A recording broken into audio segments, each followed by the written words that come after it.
baik Kak Ica. Mungkin paparan selanjutnya yaitu dari film dokumenter. Pada paparan terakhir pada hari ini, dan narasumber kita ini pertama akan disampaikan oleh salah satu juri yang sudah tidak asing lagi bagi kita semua, sobat-sobat prestasi. Beliau memiliki banyak sekali karya, salah satunya editor of TV program Ensiklopedia Anak Nusantara, yaitu Bapak Fitra Chairullah. Bapak Fitra Chairullah. Dan narasumber kita yang kedua, beliau bukan hanya juri di FLS 2N saja, namun juga beberapa kali menjadi juri bidang lomba film dokumenter di FFI, Piala Gatra TVRI, Festival Film Dokumenter Pelajar Indonesia, dan masih banyak lagi loh sobat prestasi. Beliau adalah Bapak Erlan Basri, SSN. Narasumber yang ketiga yaitu Bapak Amran Malik Hakim MSN. Wah, beliau ini juga luar biasa loh, hebat loh Kak Ica. Salah satunya beliau menjadi produser program TV yaitu di produksi Liputan 6 SCTV. Wah, luar biasa sekali narasumber kita pada sore hari ini. Baik Bapak, paparan waktu sama ya Pak seperti yang lainnya, 60 menit, terbagi menjadi 30 menit paparan materi dan 30 menit interaksi tanya jawab. Pada narasumber kami persilakan. Oke. Belum.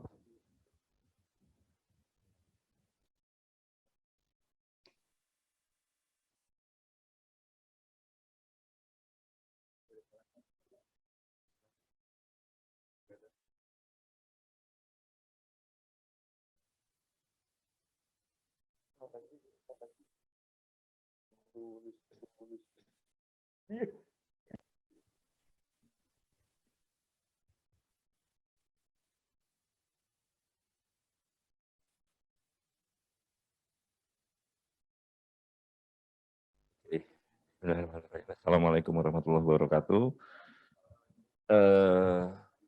Kali ini kita dari tim juri film dokumenter akan memberikan sedikit penjelasan tentang petunjuk teknis dalam penilaian untuk kategori film dokumenter, di mana di dalam film itu dalam film dokumenter harus menyajikan fakta dan realita secara kreatif melalui berbagai cara dengan tujuan maksud saya yang sifatnya sifatnya orisinil dan otentik serta memiliki keakuratan yang logis yang didasari oleh data yang valid. Nah, selanjutnya di dalam film dokumenter itu harus memunculkan karakter yang mewakili orang atau subjek yang keberadaannya faktual dan otentik serta relevan dengan realita tertentu. Untuk tema mungkin sama seperti film fiksi ya, memuliakan kearifan lokal menembus dunia. Nah, ada beberapa ketentuan khusus yang memang menjadi hal yang harus kita yang benar-benar diperhatikan, kayak seperti setiap sekolah hanya boleh mengirimkan 2 karya, 1 fiksi, 1 dokumenter, lalu tidak seperti yang tadi sudah dibahas sebelumnya di dalam film pendek, tidak menampilkan unsur pornografi dan sara. Saya rasa itu sudah cukup jelas. Lalu ada ketentuan, ada hal-hal yang bersifat ketentuan teknis, di mana di sini durasi itu maksimal 6 menit. Kalau saran saya lebih baik di bawah 6 menit, tapi kalau 6 menit harus pas, jangan lebih.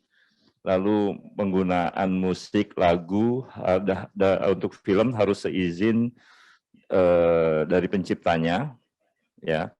Dan kalau musiknya itu dibuat sendiri, original tuh buat saya jauh lebih baik. Dan di dalam dokumenter itu kan memang kita membutuhkan namanya footage atau unsur-unsur gambar pendukung lainnya. tidak boleh menggunakan footage atau stock shot yang dibuat oleh di luar tim, gitu kan ya. Di luar tim, jadi harus anggota timnya yang membuat itu sendiri. Nah, adapun kriteria penilaian di sini ada ide itu sekitar 30%, terus pesan yang ada dalam film tersebut itu ada 20%, lalu ada teknik garapan di sini ada 50%. Nah, tolong diperhatikan hal-hal yang seperti itu. Lalu kriteria penilaian nasional itu ada ide, gagasan, pesan, dan teknik garapan, hampir sama juga posisinya, 20, 30, sampai 50%. Nah, mungkin dari Pak Erlan atau udah habis? Oke, silakan. Baik, terima kasih. Saya melanjutkan apa yang disampaikan mengenai teknis yang sebenarnya sudah tertulis ya di Juknis. Silahkan itu menjadi catatan dan menjadi panduan agar peserta itu konsisten terhadap aturan teknis yang sudah disampaikan di Juknis tersebut. Sehingga tidak melanggar ketentuan, maka next berikutnya adalah kontennya seperti apa sehingga nilainya menjadi optimal. Saya ingin menegaskan atau mungkin meng-highlight bahwa film dokumenter targetnya adalah bagaimana ketika teman-teman sobat prestasi ini mencoba mencari hal-hal yang menarik, hal-hal yang unik, yang mempunyai nilai di lingkungannya, sesuai dengan tema yang sudah disampaikan, memiliki nilai yang kira-kira itu ketika diangkat menjadi sebuah film, fakta-fakta itu menjadi pembelajaran buat orang banyak. Ketika itu tersusun menjadi cerita yang menarik, maka kurang lebih itulah yang diharapkan dari film dokumenter pendek ini. Ketika dalam catatan film dokumenter pendek, maka seperti yang disampaikan tadi di film fiksi, film pendek itu bukan dipendek-pendekkan, tetapi bagaimana berpikir efektif, efisien, dengan durasi yang sangat singkat, tetapi makna dan value yang ingin disampaikan itu tercapai optimal.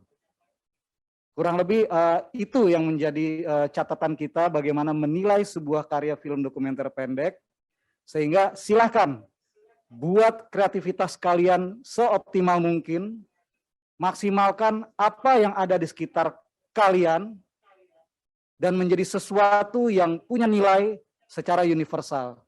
Itu pesan dari saya. Mungkin dari Pak Fitra bisa dilanjutkan. Jadi untuk film dokumenter, saya rasa sih jangan berpikir yang susah-susah dulu. Ya, jadi di kehidupan sehari-hari pun itu bisa menjadi cerita dokumenter yang menarik, ya. Buat penonton untuk lebih mengenal hasil observasi dari sobat prestasi. Misalnya keseharian dari tukang dodol Garut misalnya, ya, ada nggak yang hal-hal yang khusus yang orang lain tidak tahu, ada kebiasaan lain yang atau tradisi-tradisi yang dipertahankan oleh tukang dodol Garut itu, contohnya, contoh simpelnya seperti itu ya. Gitu. Jadi banyak kearifan-kearifan lokal yang orang umum itu mungkin belum tentu tahu ya, tapi teman-teman yang ada di daerahnya masing-masing itu lebih mengetahui lebih banyak dari teman-teman yang lain di luar daerahnya. Oke, kita berarti langsung Ke dalam sesi pertanyaan Kak Ica. ke dalam sesi pertanyaan interaksi bersama audiens. Sudah di sini dari Irfan Dakli. Boleh di-unmute dan tolong untuk dinyalakan kamera videonya, Bapak. Oke, terima kasih atas waktunya. Ada pertanyaan, jadi begini. Halo Irfan Dakli. Halo, sudah terdengar? Sudah terdengar? Oke, pertanyaannya langsung ya Mbak. Baik Bapak. Mohon maaf Bapak bisa disebutkan dulu asalnya dari mana? Oke, nama saya Irfan Dahli dari SMK 2 Bawang, Banjarnegara, Jawa Tengah. Di film saya itu untuk sementara kita memang ada footage istilahnya hanya sekitar 10 detik itu kita ambil karena saya ingin data itu valid begitu. Apakah diperbolehkan? Terima kasih. Ya, Bapak, meskipun memang di Juknis kami memang sengaja ingin membuat untuk FLS 2N tahun ini menghindari dari footage yang berpanjang-panjang karena memang filmnya itu sudah maksimal saja 6 menit. Tapi yang tadi Bapak sampaikan dengan 10 detik dan itu ada relevansinya dengan menampilkan data faktual, silakan saja nanti akan dilihat sejauh apa konteksnya itu relevan dengan keseluruhan film. Kurang lebih seperti itu, Pak. Oke, terima kasih. Jadi intinya diperbolehkan ya, Pak ya. Karena itu untuk mendukung di ceritanya kita. Betul, selama itu sebatas dukungan faktual yang mungkin misalnya capture dari TV. Ya. Itu kan data faktual. Dan dengan durasi yang 10 detik saya rasa sih apabila sesuai konteks masih relevan gitu, Pak ya. Kita menghindari yang dari 6 menit itu kebanyakan ngambil dari footage.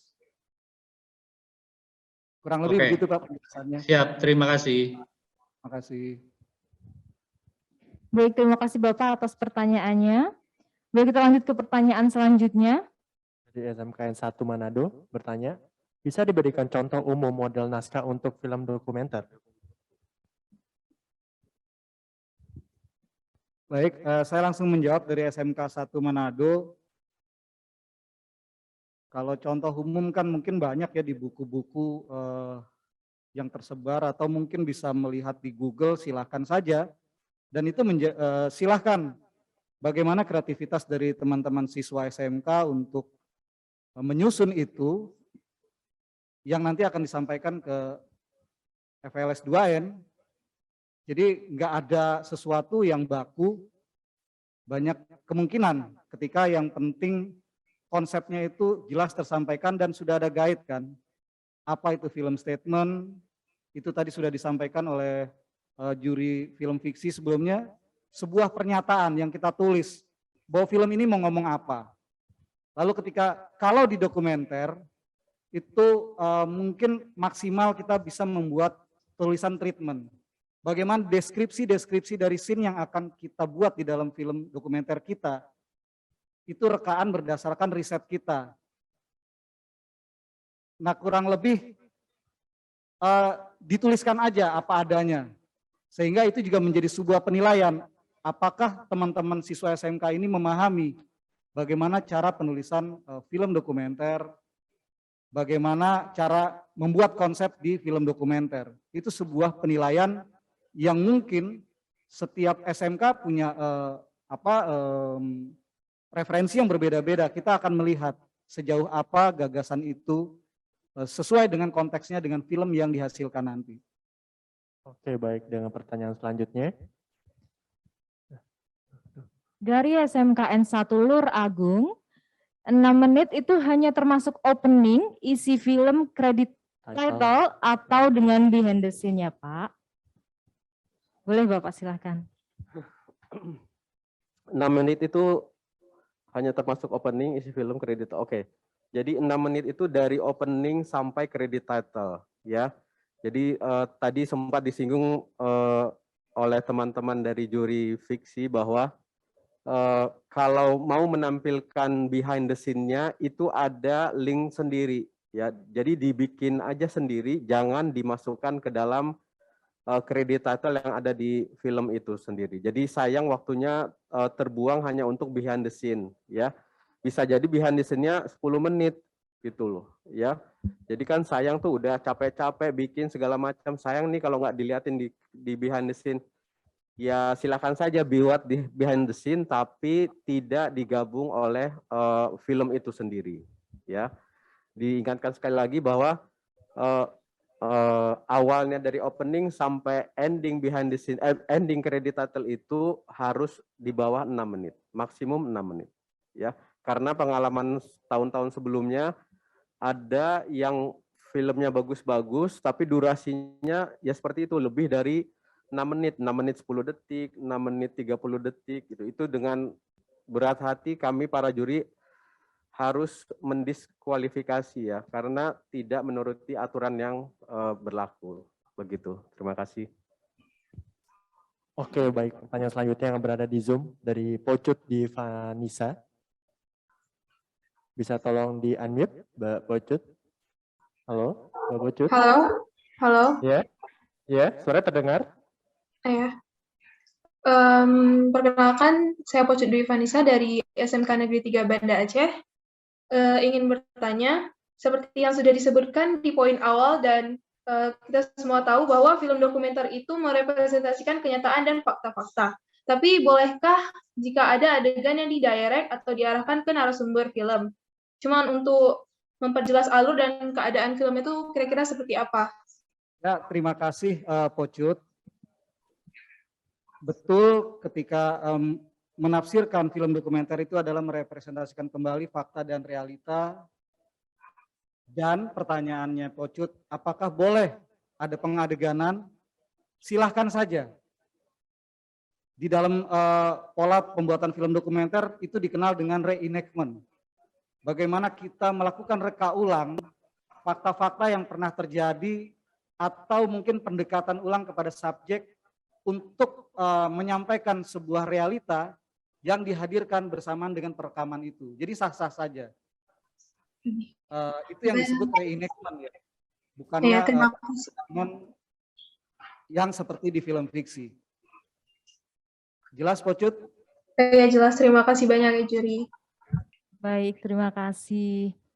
Lanjut ke kolom komentar.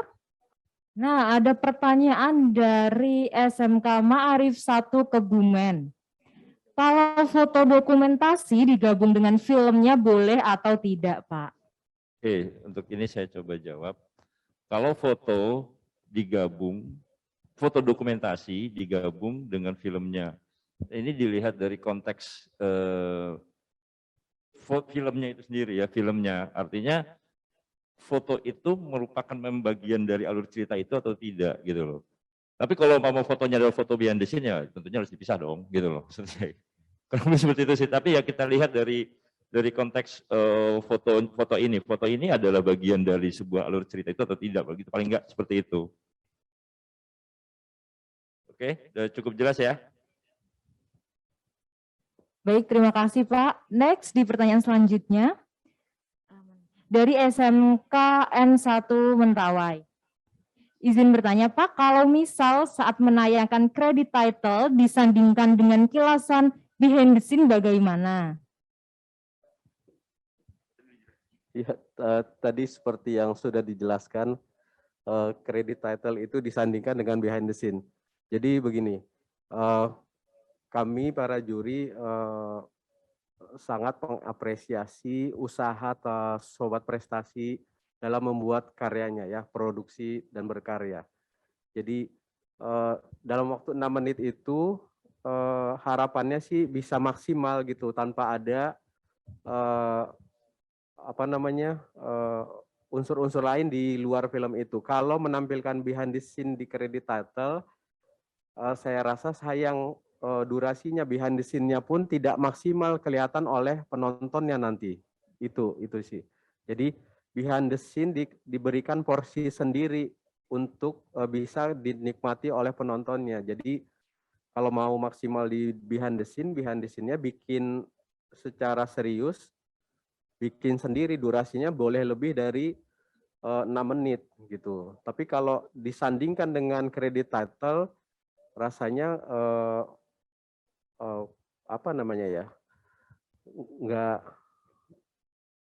nggak maksimal kita penonton ngelihat behind the scene. Kalau cuma sekilas doang, kalau ada adegan yang bagaimana susah dilihatin di credit title ya nggak apa-apa. Cuman harapan kami behind the scene itu dikasih porsi sendiri, makanya ada link sendiri untuk mengupload behind the scene seperti itu. Jadi kalau masih memaksakan untuk menyandingkan behind the scene dengan credit title, itu kami serahkan, kembalikan lagi ke Sobat Prestasi ya. Jadi nggak apa-apa sih. selama konteksnya tidak mengganggu isi dari film itu sendiri. Ya, terima kasih. Oke, dari pertanyaan selanjutnya dari SMK Bina Informatika, bisa di-unmute dan nyalakan videonya. Ya, selamat siang. Bisa terdengar jelas suara saya? Selamat siang, terdengar sangat jelas Mas di sini suaranya. Oke. Silakan bisa memperkenalkan diri. Ya, oke. Assalamualaikum warahmatullahi wabarakatuh. Waalaikumsalam warahmatullahi wabarakatuh. Selamat siang untuk para juri. Saya Muhammad Iqbal Akbar dari SMK Bina Informatika Bintaro. Untuk ini saya mau menanyakan terkait tadi behind the scene-nya. Saya mengikuti dari pagi. Itu saya melihat ada link upload ya. Itu ada 2. Dan tadi kan ada pembahasan juga sedikit berupa video. Tapi di link uploadnya itu berupa foto. Jadi mungkin saya yang ingat doang itu sekiranya uploadnya foto itu lebih dari 1 itu di zip atau di ekstrak segala macam itu baru diupload. Nah itu kan berupa foto. Jadi kalau yang tadi dikasihnya berupa video itu gimana ya sekiranya kejelasannya? Oke, terima kasih. Selamat siang. Assalamualaikum warahmatullahi wabarakatuh. Saya coba jawab dari pertanyaan SMK 1 Bina Informatika. Kalau dokumentasinya dalam bentuk foto, itu biasanya sudah bisa langsung upload yang di folder sendiri itu, yang behind the scene. Itu diekstrak nggak apa-apa, nanti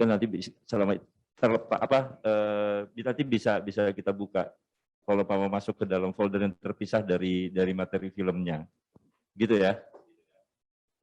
Ya, jadi buat saya sih tidak apa-apa kalau umpama behind the scene-nya itu dalam bentuk foto lalu dimasukkan ke dalam bentuk zip. Nah, silakan diupload tapi terpisah dari materi filmnya ya. Itu ada folder sendiri di luar itu yang untuk behind the scene. Gitu. Cukup jelas ya? Jadi saya tambahkan ya Pak dari Bina Informatika. Jadi begini, behind the scene itu ada link yang satu foto dokumentasi, yang satu lagi di behind the scene ya. Jadi kalau di foto dokumentasi nanti mau ditaruh juga di behind the scene itu nggak masalah. Jadi dua-duanya memang kelihatan kegiatan ketika teman-teman sobat prestasi itu melakukan produksi. Jadi perlu kami luruskan kenapa kami menyediakan link behind the scene atau dokumentasi, karena semata-mata kami ingin melihat proses dari teman-teman SMK sendiri dalam berproduksi. Jadi ini beneran yang bikin teman-teman atau ada tanda kutip joki gitu loh. Tiba-tiba nggak ada foto dokumentasi atau behind the scene-nya, tiba-tiba filmnya jadi aja. Itu yang jadi pertanyaannya gitu. Jadi kenapa behind the scene itu disediakan? Karena mau melihat proses dari teman-teman melakukan produksi dan berkarya itu Pak. Kalau behind the scene memang dalam bentuk hanya dengan foto-foto ya nggak masalah. Iya, bagaimana Pak? Apakah sudah jelas jawaban dari narasumber? Ya, maaf tadi nggak bisa di unmute. Ya, sudah jelas Bapak Juri. Kalian. Terima kasih atas pertanyaannya Bapak. Karena masih ada waktu, Bapak mohon izin masih ada beberapa pertanyaan dari kolom chatting.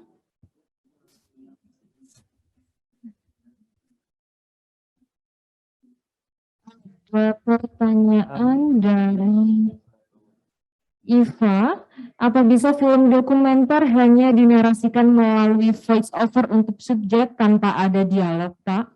Silakan boleh dijawab, Bapak. Oke, yang atas dulu ya itu yang izin bertanya itu. Satu akun film dokumenter, satu akun film fiksi.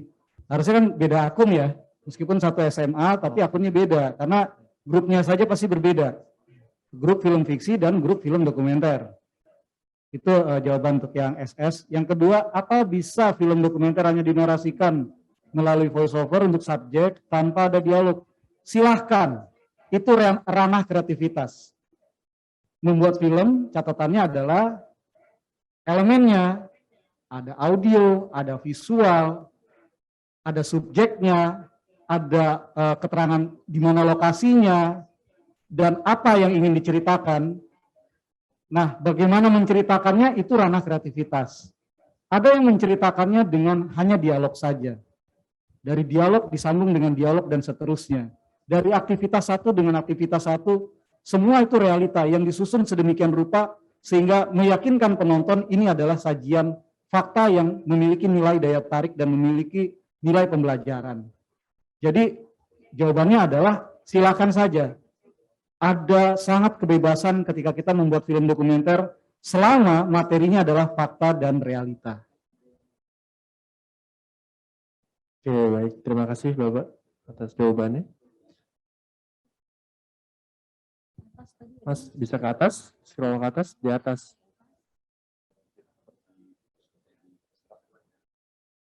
Ke bawahan, Pak. Terus. Oke. Stop yang atas, Pak. Naik. Nah, stop. Nah. Dari Sabina Rose. Ya, begitulah. Izin bertanya, Pak, apakah boleh jika background yang digunakan adalah sound yang diekstrak dari hasil video dokumentasi? Terima kasih sebelumnya, Pak. Ya, pertama pertanyaannya apakah hasil ekstrak itu memenuhi kriteria teknis ya, teknis secara bagus. Jadi kalau hasil ekstraknya itu kualitasnya tidak bagus, lebih baik tidak usah dipakai ya, karena menjadi turun nilai karyanya nanti ya.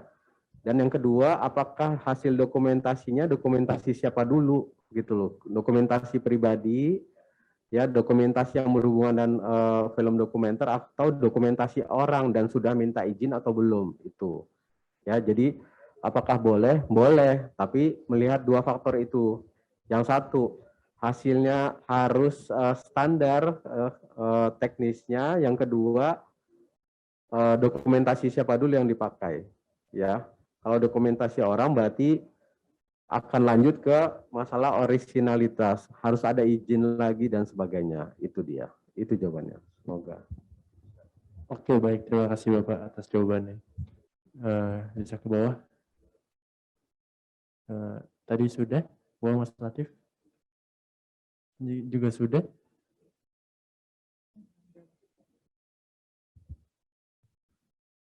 Itu ada yang ini, ada yang raise hand. Kita tambahkan raise hand dulu, terlebih dahulu. Silakan Irfan Dakhili. Oke, terima kasih Bapak. Mohon maaf bertanya lagi nih. Ya, baik. Silakan Bapak. Pertanyaannya. Oke, gini. Jadi di ketentuan kan ada ketentuan untuk menghindari kerumunan itu di filmnya. Ada ketentuan seperti itu kalau tidak salah baca. Kemudian yang terjadi faktanya adalah di situ ada kerumunan. Artinya misalnya gini, saya ambil film tentang konser misalnya, otomatis kita ambil penonton dan penonton berkerumun. Nah, ini kan fakta bahwa ada tontonan, ada yang berkerumun bahkan tidak pakai masker. Itu realita yang ada. Padahal di ketentuannya tidak boleh berkerumun. Itu bagaimana, Pak? Terima kasih jawabannya.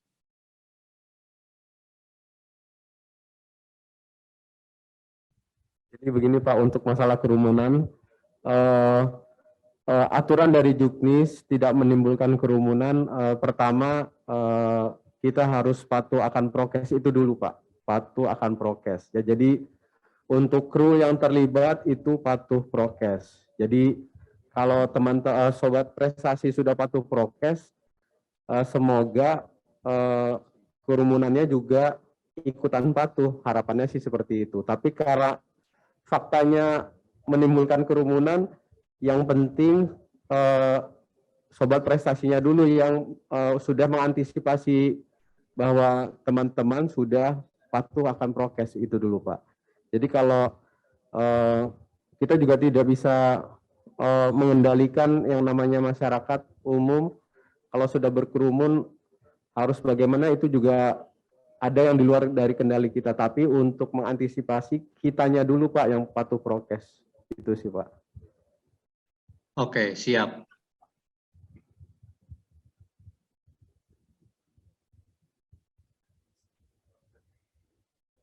Terima kasih Pak, sudah jelas ya untuk jawaban dari narasumber. Ini ya, boleh. Ada pertanyaan lagi Bapak dari kolom chat. SMK Negeri 1 Garut, izin bertanya untuk link YouTube kita upload di YouTube sekolah atau pribadi?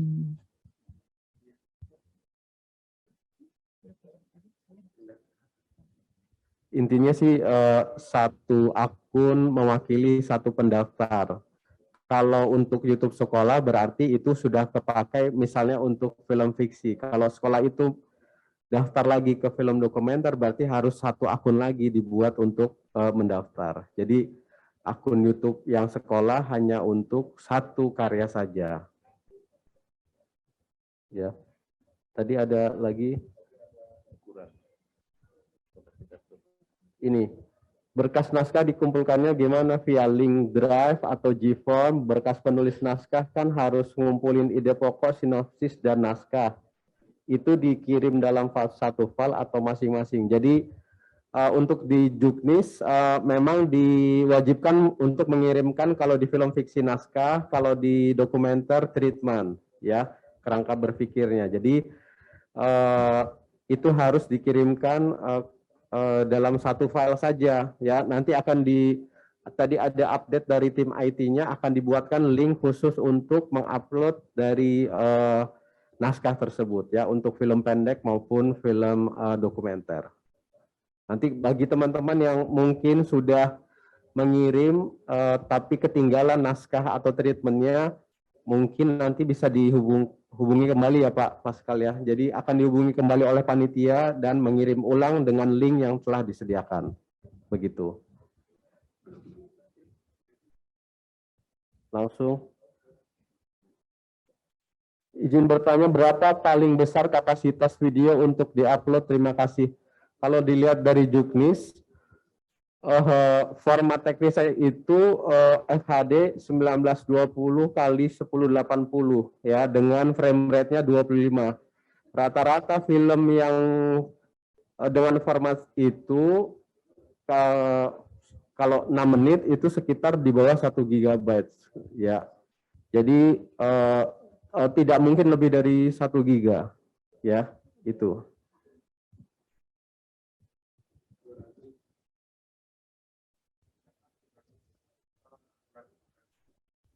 Dari SMK 1 Sukabumi yang raise hand. Oh ya, rasain dulu. Silakan. Halo, Assalamualaikum, selamat siang. Saya mau bertanya mengenai ada 2 pertanyaan. Yang pertama ini kan tadi waktu di yang fiksi ya, sebenarnya saya sudah mendapatkan jawaban bahwa film yang dikirimkan itu bakal dikurasi di provinsi dulu ya. Nah, apakah ada informasi bahwa juri-juri di provinsi itu tuh siapa-siapa aja gitu? Karena itu cukup penting juga sih buat kami mengetahui siapa jurinya di tingkat provinsi gitu loh. Untuk mengkurasi di tingkat provinsi itu siapa. Dan kebetulan kami dari Provinsi Jawa Barat gitu. Terus pertanyaan kedua mengenai mengenai seberapa berpengaruhnya ketika dalam produksinya itu tidak terlalu menaati prokes gitu. Nah, terutama masker gitu. Itu seberapa berpengaruhnya terhadap penilaian filmnya gitu. Terima kasih.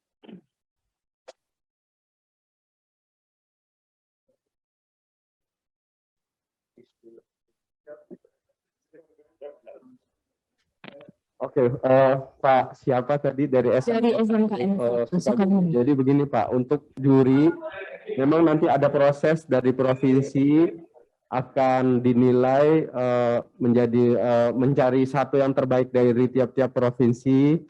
Yang terbaik dari tiap-tiap provinsi akan ditandingkan lagi di tingkat nasional, ya. Itu gambarannya. Mengenai siapa jurinya itu rahasia, Pak. Jadi Ya, kalau kriteria penilaian itu sudah ada di Juknis, Bapak tinggal lihat ya. Jadi kalau Bapak bertanya siapa jurinya, kayaknya itu yang akan jadi tanda tanya, mau ngapain nanya siapa jurinya Pak, gitu ya Pak. Yang kedua, apa tadi? Tidak terlalu taat prokes. Apakah tidak terlalu taat prokes mengurangi nilai atau tidak? Lebih ke ini sih Pak, moral ya Pak. Jadi kita di sini memberikan contoh ya untuk sobat prestasi bahwa dengan mengikuti aturan itu mengantisipasi apa yang buruk di depannya, itu sih Pak. Ya, jadi kalau dari awalnya tidak terlalu taat, di ujungnya juga ada kemungkinan tidak terlalu maksimal juga, tidak terlalu apa gitu loh. Jadi harapan kita dengan memberi contoh yang baik, ya mudah-mudahan imbasnya ke masyarakat juga baik Pak, gitu ya. Lebih ke moral saja. Apakah berpengaruh dengan karya? Enggak Pak, enggak berpengaruh, gitu.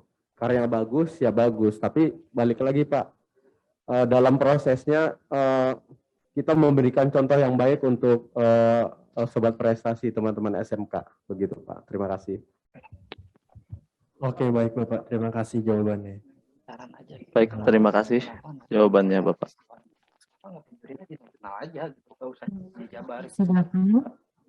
Oke, untuk sobat prestasi kita masih ada beberapa waktu. Sobat prestasi masih bisa raise your hand apabila masih ada yang belum jelas yang bisa ditanyakan lagi kepada narasumber pada hari ini.